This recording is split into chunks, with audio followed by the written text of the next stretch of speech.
Thank you. Yeah, I'm Sunwon's student. So I guess thank you to the organizers for inviting Sunwon, and thank you, Sunwon, for inviting me. And thanks for the organizers for putting up with all of this. But yeah, I'm using the same title as Sunwon, which is Discoveries from Quantum Simulation, Deep Thermalization and Beyond. The deep thermalization part is this PRX from last year, and the beyond part is this archive posting that we just put out this month. And this is joint work with people in the audience like Federica, Andreas, and so on. And it's part of the kind of long-standing theory experiment collaboration between Sunwon's group at MIT and Manuel's group at Caltech. All right, so there's like tons of very exciting progress in experimental quantum devices. Just in the past year or so, we have very highly controllable quantum devices, both in the digital mode of operation and in the analog mode of operation. And we're pushing to system sizes beyond what was thought possible. So now is a good time to ask, how can we use these devices to make discoveries, make scientific discoveries? And a natural mode of operation on this front is through quantum simulation, which I guess is kind of the whole point of this conference. So today I'll tell you about two discoveries that we made from actually the same type of quantum simulation experiment. The first being deep thermalization, and the second being the beyond part, which is plasma in a gauge theory. And we'll get there. Yeah, so these works kind of lie in the largish mind map of the Andres Choi collaboration, which has focused on, basic science on the quantum thermalization and most recently the lattice gauge theory front, and using these results from basic science to develop some useful tools for quantum information. But because this is the KITP, I'll stick to the basic science. Okay, so what's deep thermalization and why? The why is our theory of quantum thermalization, which is like how local observables reach quantum equilibrium reach thermal equilibrium in a closed quantum system, is fairly well established right now. It's quite uncontroversial, and things like the eigenstate thermalization hypothesis are very useful to tell us about how natural systems behave. So the theory is well established, and even in experiment, we've seen how local observables reach equilibrium, and even more advanced quantities, like how the entanglement grows in such systems. So the natural question is there anything else? In the sense that these, thermalization of local observables is really motivated by a kind of like experiments in condensed matter experiment where you have access to local quantities. But for modern quantum devices, you actually have like global snapshots of the wave function, and so you can ask, is there anything else going on? For example, are there like system bath correlations that also have some universality, which is precisely what deep thermalization tries to answer. And what it is deep thermalization involves this quantity called the projected ensemble. The projected ensemble is I just take some simple initial state, I evolve it with some quantum unitary, which could be like a hard random unitary, a random unitary circuit, or even just analog dynamics under like a generic many-body Hamiltonian. And I get a single quantum state out. Then I divide the system into two subsystems, A and B, and I measure the B part. And when I measure the B part, I get measurement outcomes Z of B. And each measurement outcome actually projects the one global state onto a smaller state, psi of A, on the Hilbert space of the A subsystem. And because there are many different measurement outcomes Z of B, you actually get many different states, psi of A, on the smaller Hilbert space. You get a whole ensemble of states. And so you can, because we have an ensemble now, we can ask about like statistical properties of like how these states are distributed on the Hilbert space. Yeah, these are mathematical expressions about how, you relate psi of A of ZB from the global state psi. And so the claim is that under ergodic dynamics, so with a generic many-body Hamiltonian, at infinite temperature, the projectile ensemble is uniformly random in the sense that it's close to the Haar random ensemble of states. And deep thermalization, as a concept, has taken this and generalized the notion of uniformly random to various settings, which I'll get into. So in the original theory paper, we showed that if you have a global Haar random state or a global state sample from some K design, then the projectile ensemble you get is Haar random, or more mathematically precise, it's a state design. And you can also show that you get similar kind of state designs from measuring a cluster state.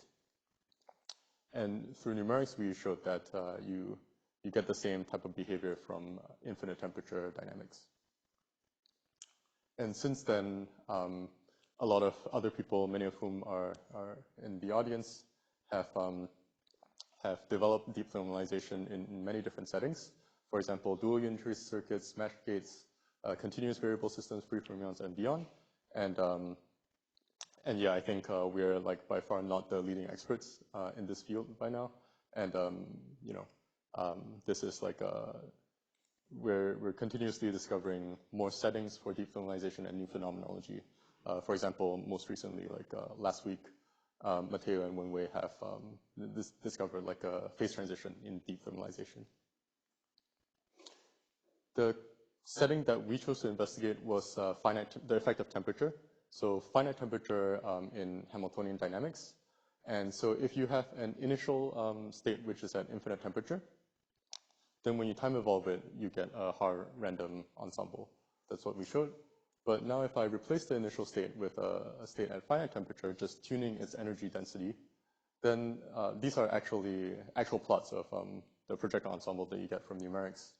Then the projectile ensemble you get is very different. The reason is because we know just from standard quantum thermalization that the first moment, the reduced density matrix, will be the thermal state. So it's like sitting somewhere here in the block sphere. And because the first moment is not the maximally mixed state, then the whole ensemble cannot be Haar random. And you see this because the ensemble of states are also kind of like skewed in the direction of the reduced density matrix.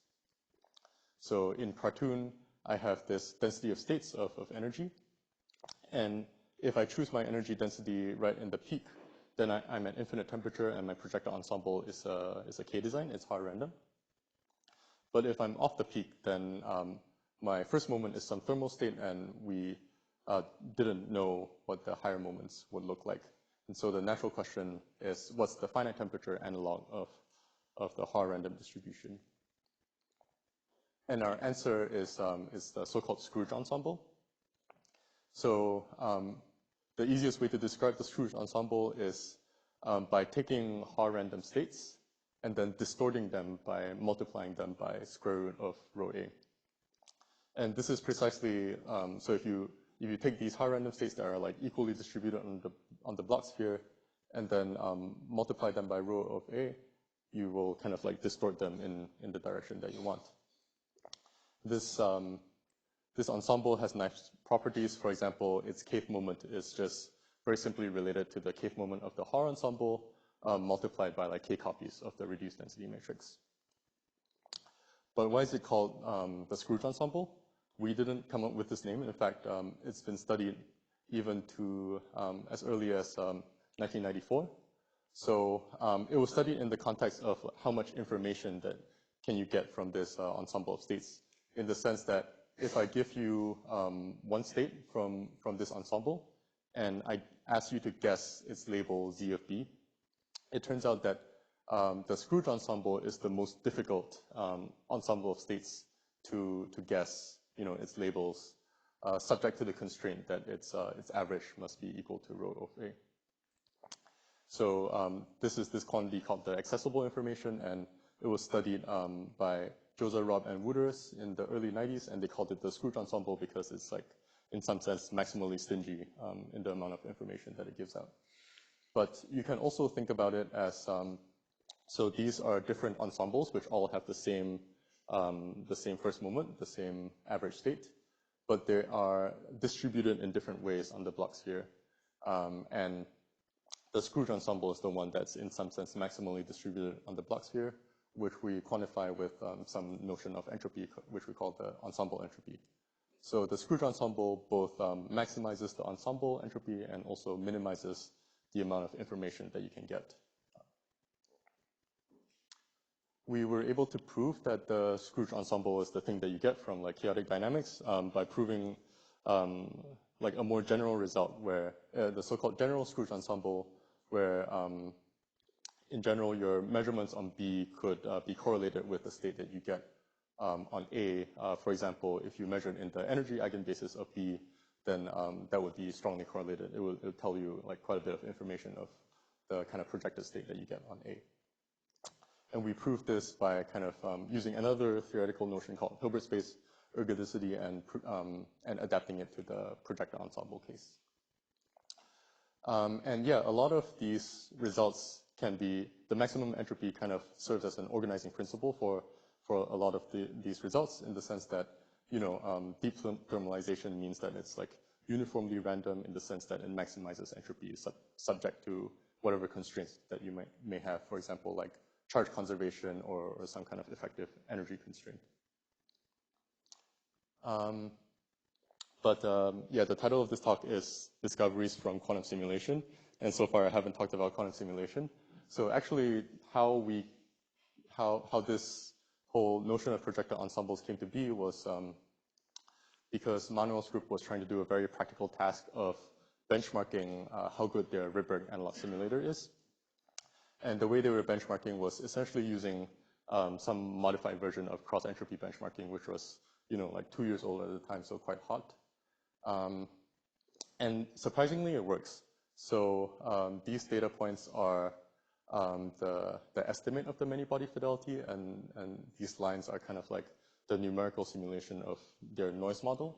And so we believe that this quantity gives a very accurate estimate of the many-body fidelity, which was surprising for 2 reasons. First, the temperature could be, you know, away from infinite temperature.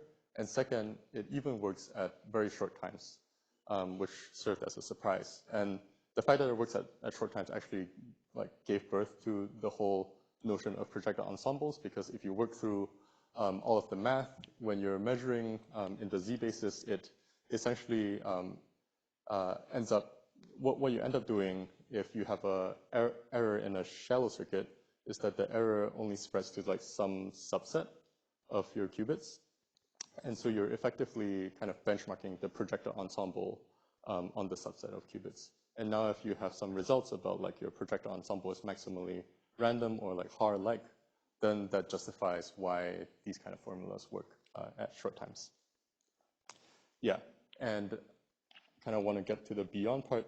So you can use it for other stuff. For example, hiding information. This is in the sense of the accessible information, and you can think about it as if I'm only measuring my local subsystem, how much can I learn about the bath?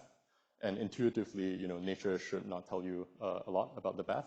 You can also use it for more like computer science tasks, like random number generation and certifying how much an eavesdropper can learn about the random numbers that you generate. Turns out it's also good for revealing information. And these we haven't published, but if you're interested, maybe ask me after the talk. Okay, so the second part is about this plasma in a lattice gauge theory. And there's 2 parts to this second part.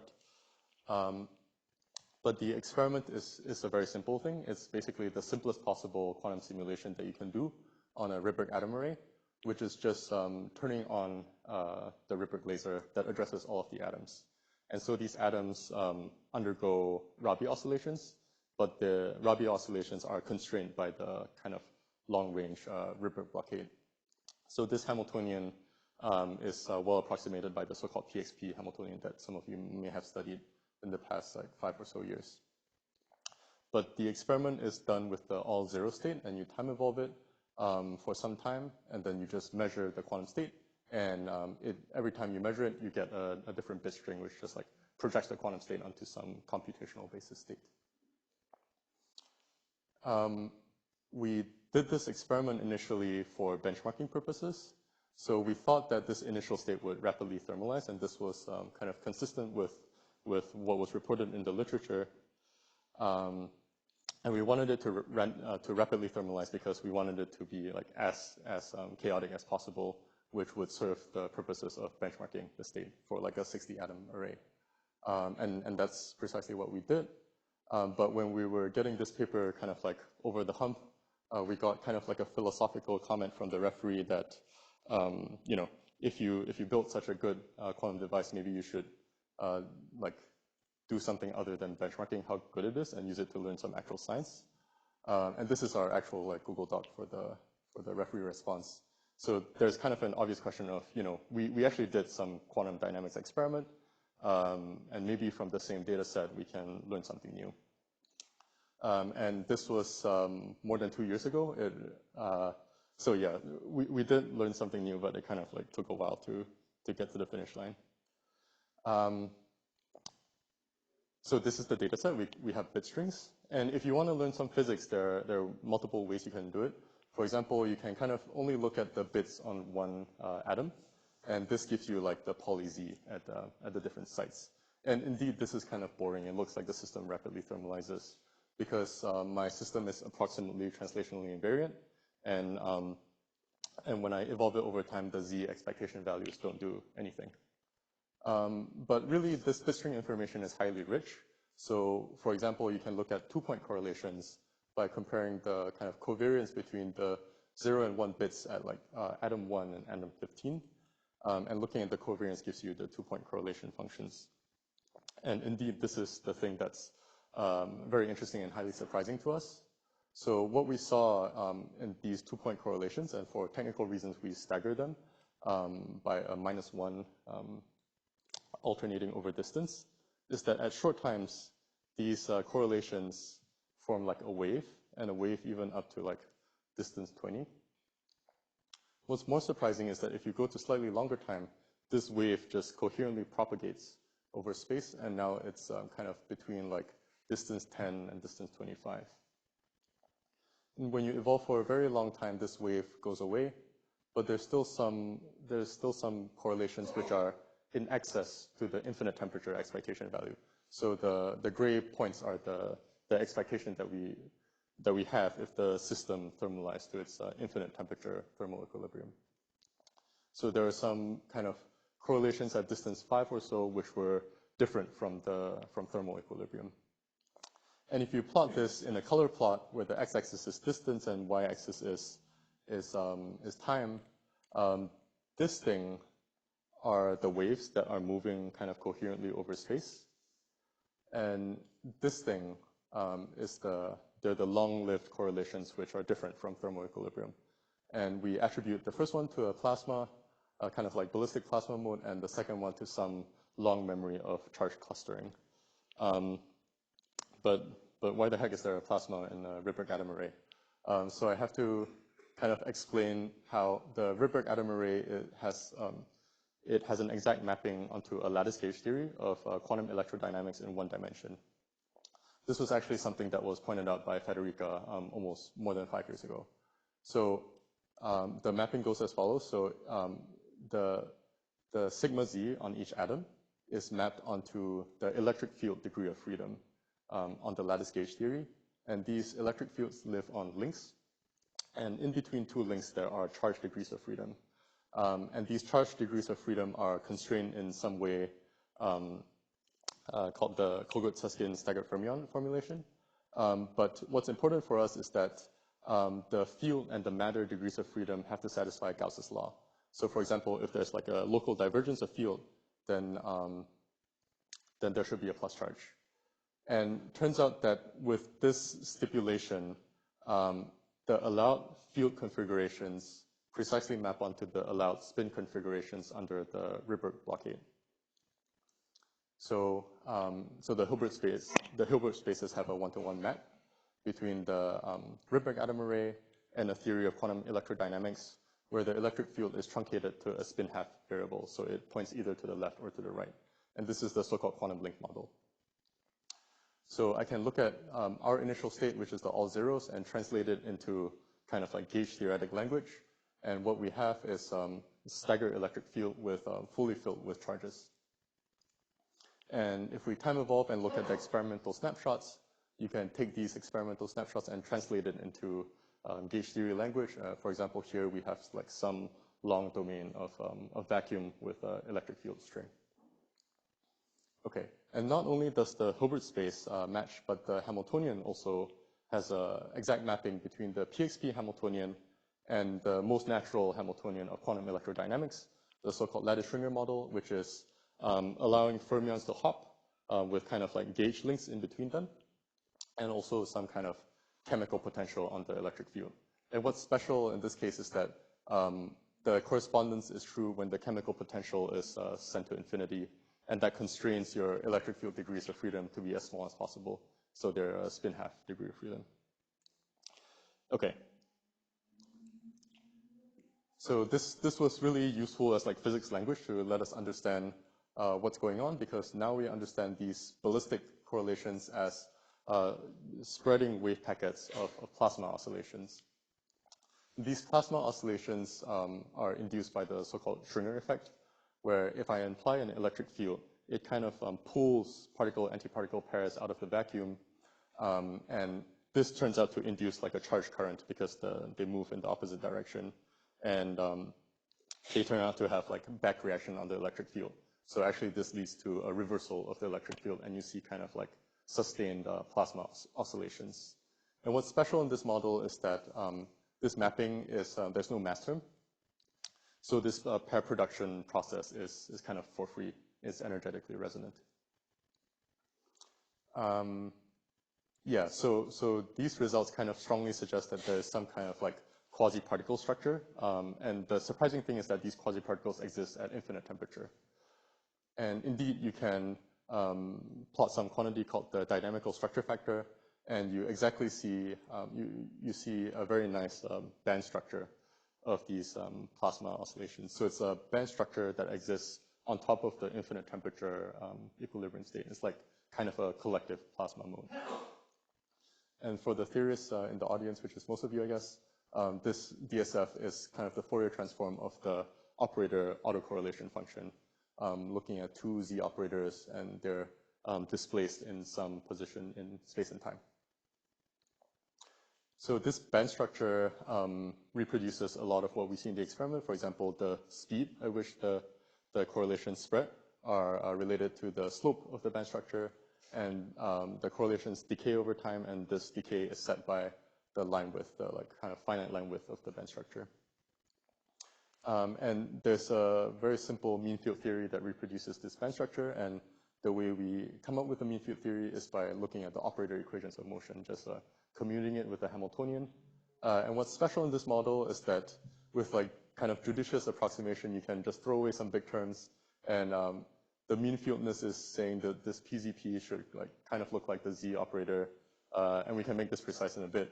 But if you are willing to make this kind of approximation, then you have a system of two coupled linear DEs, which you can easily diagonalize. Turns out these frequencies are momentum dependent, and this is exactly what gives you your band structure. And yeah, so the physics is really coupled oscillations between the electric field and current degrees of freedom, which in spin language are the ZJ and PYP operators. One thing that this band structure tells us is that if I look at, for example, momentum zero, like field, uniform electric field, then you should see kind of long-lived oscillations. And these are precisely actually the Z2 oscillations in the PXP model. So the Z2 initial state corresponds to a state with uniform electric field and no matter. And if I start it like this, the electric field strength will kind of reverse. So it goes from pointing to the right to pointing to the left and back again. And these are coupled oscillations between electric field and current. So if I plot like a parametric plot of the E field and the current expectation values, they trace out a circle. So these two variables actually behave very much like simple harmonic variables in some kind of phase space. And this observation was really nice because like Manuel has a quantum optics background. So the kind of first thing that a quantum optics experimentalist would want to do in a phase space is to make Wigner distributions. And turns out that these Wigner functions are very useful to kind of give us intuition about what's going on. So it took some effort to take this idea and generalize it to the many-body setting.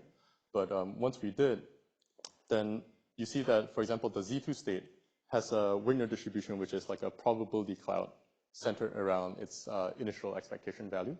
And when you time evolve it, then this probability cloud just moves in a circle according to its expectation value. So the Z2 scar is in some sense like a very large coherent state in this phase space. And it was super useful to understand what's going on in the experiment, because now if you look at the experimental initial state, the all zeros, and you plot its Wigner function, it turns out to be centered at 0 because all its expectation values are 0. But the higher moments are non-zero, so if you look at the uncertainty in the current, the uncertainty is quite big. And so it looks like a squeeze state, squeeze along the current axis. And if you time evolve it, this ellipse just precesses over time. So one experimental consequence is that the mean of the electric field should always be 0, but the variance should kind of go up and down. And that's precisely what we see kind of like going back to the experimental data and processing it in this way. You see these oscillations not just at 0 momentum, but at higher spatial modes also. And when you Fourier transform this, you can kind of experimentally reconstruct this band structure. Yeah, if you're interested, we also found like new scar-like families because of these oscillations at higher momentum modes. All right, so that's part 1. And part 2 is, just to refresh your memory, it is the long-lived correlations, this blue bar. So if I take a slice at the final experimental time, this is the thermal value, and the experimental data points show some meaningful, like, negative deviation from it. If you look at the same experimental data, but from a more like gauge theoretic lens, you can, we ask like, okay, does this mean something about like the probability of seeing kind of charges in some cluster? And indeed, this effect can be translated into kind of an excess of seeing a whole bunch of charges that like to stick together, and they stick together more than you would expect from the infinite temperature thermal value. You can do more advanced data processing to show that it's like a 3-body effect, but it actually turns out to be a memory of the initial conditions. It's not just like that the system likes to like cluster together. It's the system remembers its initial conditions of whether there were charge clusters or no charge clusters. And the way we see this is with numerics of a different Z4 state, which corresponds to vacuum, matter. And it has like 2-body charge clusters, but no 3-body charge clusters. And turns out that when you evolve it until like thermal equilibrium, the system remembers that there were like fewer 3- and 4-body charge clusters than average. Yeah, so this is the way we understood it, and maybe this is the most theoretically interesting part of this work, is by constructing something called a Liouvillean graph. So the Liouvillean graph was something that that Ehud worked on with his like universal operator growth hypothesis. Actually, it was like I think first announced at a KITP conference like this, and people at like Chris White and Stuart at Maryland have taken this and developed it as a numerical tool. But what it does is it visualizes operator dynamics as a hopping problem on a complicated graph, and each vertex of the graph is a different operator. And they are connected if, they're connected under the Heisenberg equations of motion. So like a small operator is connected to a slightly larger operator, which in turn is connected to even larger operators. And so this graph is kind of like infinite in the thermodynamic limit. And this is precisely how you get like operator spreading in a chaotic system. Yeah, you can label all the different vertices with like their corresponding spin operators and translate it into like gauge theory language. And turns out that this kind of stronger bond is precisely what's going on in our mean field theory. So the mean field theory basically says that your electric field and your current degrees of freedom kind of strongly hybridize, and they're only weakly coupled to a bath of larger operators. And this weak coupling to the bath is what gives it like a finite line width, but their kind of native coupling is stronger, so that gives you like a kind of band structure with a high quality factor. And turns out that this long memory of charge clustering is because of like higher order substructures in the graph these diamond-shaped things. And the easiest way to see it is with a movie. So this is a movie of I'm taking the experimental initial state and evolving it over time. And the circles, the size of the circle is like the size of the expectation value. And these actually evolve as like the hopping problem on the graph. And you can see that these expectation values on the diamond kind of stabilize themselves and they don't immediately go to zero, even though in general in the graph, you just generically have like outflow to large operators. And yeah, what's going on is that you have destructive interference because, so the blue and red means like positive and negative hopping. So if you have an equal superposition of this operator and this operator, they kind of cancel each other out. And this is like a dark state, but a dark operator superposition. So they stabilize themselves in the operator dynamics. And so you get a memory of your initial conditions. Yeah, if you've worked on quantum thermalization, you might be worried that, okay, does this system like never thermalize? So if you look at the expectation values as a function of system size, things are decreasing and going to zero. So we believe everything is like just a very strong finite size effect. But I think this Liouvillein graph is a kind of very useful tool in general. It's a general purpose tool to describe quantum dynamics, because if you're only looking at local observables, then it's like things that are at the start of the graph. And if you're willing to make some judicious approximation, like large operators just go to infinity and never come back, then some truncated version of this graph is good to describe what you see in experiment, even in the thermodynamic limit. And in our system, we had a constrained Hilbert space, either the blockade constraint or gauge constraint, and this led to unique kind of substructures in the graph, which gave rise to all of this physics. Yeah, so I guess to come back to the title, these are two discoveries from quantum simulation. And turns out by looking at the exact same set of experimental data, we can like process it in many, many different ways. The key to this is that the quantum simulator data is extremely rich. I don't think we've like kind of fully explored all the implications of this. But yeah, it's a lot richer than what we get from traditional physics experiments. And it kind of motivates us to just do more, even like just random quantum dynamics experiments that you don't have theoretical expectation for. All right, so I'd like to thank my collaborators, and I'd like to thank referee 3 for your very helpful suggestion. And thank you for your attention. Yeah.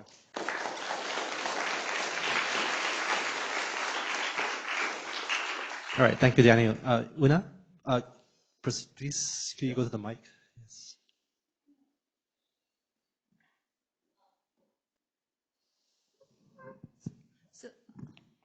So I think maybe I missed this, but this mapping to gauge 1D gauge theory sounds really interesting. But the question that I missed the answer to is, what did you learn? Was there something that you learned that was not known before? In that model? Yeah. Yeah. So I guess the reason why this project took like 2 years is because we only kind of seriously looked at the lattice gauge theory aspect maybe in the last 6 months or so. And so we had everything, we were just calling them like dynamical quasi-particles.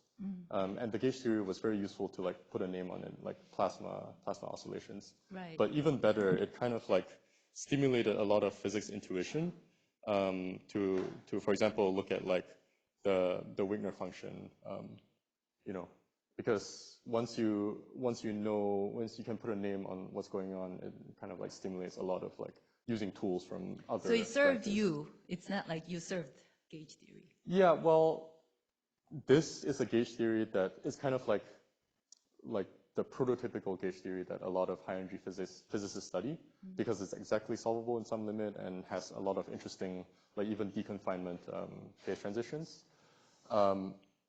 This is dynamics at infinite temperature, so high energy theorists had not really considered this, and this is like a new result in an old model that shows that even when you tune all the way to infinite temperature, you still see things like plasma oscillations, and they're highly non-trivial. Okay, thank you. Yeah, thanks for the very nice talk. Maybe for this, is there any actual squeezing, and can you actually ever be in a regime where the system have actual squeezing, but near field still works? Like, not sure if that makes sense. Yeah, that's a good question. So I think, and I think it's easy to show that any product initial state will have kind of like square root n or 1 over square root n uncertainty in both axes. So if you want to get even better squeezing, then you would have to use some entangled initial state. Yeah. Oh, sorry. So does this dynamics does not have any entanglement, or is that Like the initial state is a product state. Yes, but We generate entanglement through the quench. But I guess what's interesting about this whole picture is that even though the many-body Hamiltonian is extremely complicated and your entanglement just like goes through the roof, you can describe a lot of the simple degrees of freedom just by kind of a very simple like coupled equation of motion. And so the Wigner function kind of evolves just like a simple harmonic oscillator. Sorry, is the statement that even at initial state with like a fully product state in the phase space, you still see like a squeezing like shape? Is that the statement? Yeah, so by squeezing, I mean just that the uncertainty in like the x-axis is a lot smaller than the uncertainty in the y-axis. Okay. So when you have this rotation, the squeezing axis also precesses. I see. Yeah. Thanks. So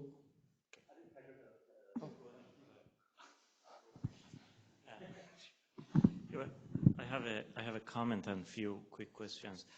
We always get the same referee tree, so we share that. When you're showing these ZZ correlations, and then you say later time, I wonder what could be the effect of decoherence when you go to such long times, and did you thought about that? Yeah, that's a good question.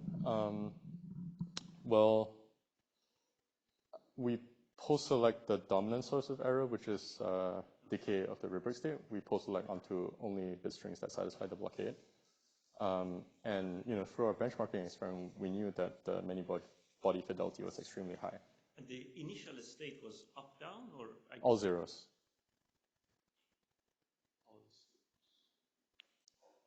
So it's not the scarred initial state. It's the kind of quote-unquote trivial initial state. But then all 0 can go to 0 and 1? There's no room left. Is it U1 symmetry? Is it total? Right, so what I'm post-selecting is if you had a decay of a Rydberg state to the ground state, what you would image is a blockade violation. And this is kind of like a technicality of how the experiment operates. Yeah. If I ask one more quick question. Yeah. On this plasma oscillation, what do you mean did you see plasma oscillation? I couldn't figure out exactly what part of the figure you're referring to. Yeah, so we attribute this thing as like a wave packet of like plasma oscillations. The fact that it's kind of changing from red to blue is because the wave packet has undergoing internal oscillations between electric field and current. We imaged the electric field part, which is the Z basis. We didn't directly image the current, but we imaged stuff like the band structure by looking at how quickly the Z observable, by looking at its Fourier transform. Thank you. I also have questions about understanding this plot better. So first of all, maybe you mentioned, but I missed. You mentioned you can, from this kind of sequential snapshots, you can reconstruct the dynamic factor. How you will be able to do that? What is the assumption here? Yeah, so we didn't exactly reconstruct this dynamical structure factor, which is, you would kind of, in principle, need a whole, yeah. We reconstructed something similar, and if you look in our appendix, if you're willing to make some assumptions, like standard chaos assumptions, you can relate the quantity that we image, which is like a Fourier transform of your equal time ZZ observables, to this kind of Fourier transform. Okay. Yeah. And you also mentioned infinite temperature. I just wondering how the temperature enters in the system? The temperature. Yeah. And that is, that's kind of like the standard expectation from quantum thermalization, which is the temperature is set by the energy density of the initial state. But you start with a kind of ground state, right? I start with the all zero state, but Yeah. it's actually at infinite temperature Oh. with respect to the many-body Hamiltonian. I So see. it actually, the energy density is zero, but it's right in the middle of the many-body spectrum. Yeah. I So it's see. infinite temperature. Okay. Yeah. Sorry, another quick question. When you see this plasma oscillation, because I think in the 1D lattice gauge model, you don't have, how to say, real charge interactions, right? Is that correct? So you basically just say, how should I say that? There's no Coulomb interaction in the model. In the lattice Schwinger model, there is Coulomb interaction. Yeah. I see. Yeah. So even in 1D you have. Yeah, even in 1D. I see. Yeah. Okay, thanks. Although you start with the middle of the spectrum initial state, Yeah. your may not be eigenstate, but just energy expectation values in the middle. You're under coherent dynamics, and so you talked about a few maybe long-lived kind of behavior, and is it so? Like, does the fact that you have a like infinite temperature enters in like proving that, enhancing that like the quantity you're looking at is actually like long-lived? Because like, okay, my question is the quantity you're looking at, I guess they're also long-lived in the like maybe anywhere in the spectrum. Yeah. So it's more of a property of a like Hamiltonian, and there's a kind of approximate kind of conserved quantity in some sense. Yes. So, so I was wondering whether being in the middle of the spectrum actually enhance the conservedness somehow or not. It doesn't enhance the conservedness. So you can look at this, like the structure factor all the way to the ground state. You see the same band. It gets a little bit sharper. Right. But being in the middle of the spectrum is Always precisely the surprising thing, that you see some non-trivial dynamics, even at infinite temperature. Because I think one of your equations saying that assuming the maximally mixed state, the expectation value kind of decouple or something. Yeah. So I was wondering whether being in the maximally mixed state somehow has a. I wasn't sure whether it has some enhancing effect or. At least through numerics, the line width gets sharper when you decrease the temperature. Yeah. But indeed, the peaks kind of shift a little bit because this is like a kind of the expectation value for infinite temperature. Like your mean field equations change a little bit. But really, the fact that this holds at infinite temperature is the surprising bit. So do you have a general, maybe systematic way to learn approximate conserved symmetry just from the Hamiltonian?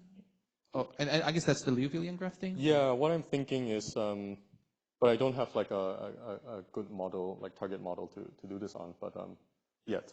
But yeah, you would just construct this Liouvillean graph either by eye or with like numerical tools, identify clusters, and these are good candidates for interesting dynamics.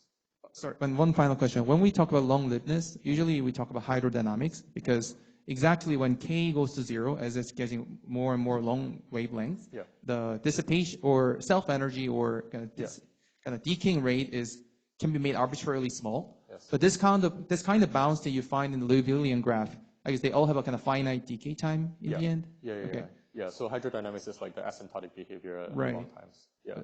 This is like a kind of pre-asymptotic transient behavior. I see. Okay, thank you.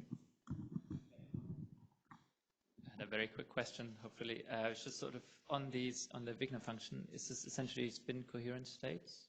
I guess with the staggering, or what do I think? Like, what are the two variables, I guess? Yeah, you can think about it as morally like a spin coherent state between the z and y degrees of freedom. But in the blockaded system, y is like pyp, right? It needs to respect the Rydberg blockade. So they don't actually obey these like SU2 commutation relations, and we had to do some effort to like make things work even in that setting. Yeah. Cool. Thanks. Well, to make it short, the question is the projected ensemble at the beginning of your talk, is it something measurable? Because naively you would need to you need to have the same measurement outcome on system B to start reconstructing A. So what is it experiment? Yeah, I mean, this is like experimental data of the projectile ensemble. It is measurable, but it suffers from the post-selection problem. So this is experimental data on like 10 or 15 qubits. Yeah. But, okay, maybe then I can ask you in person. Neil, for this very nice talk.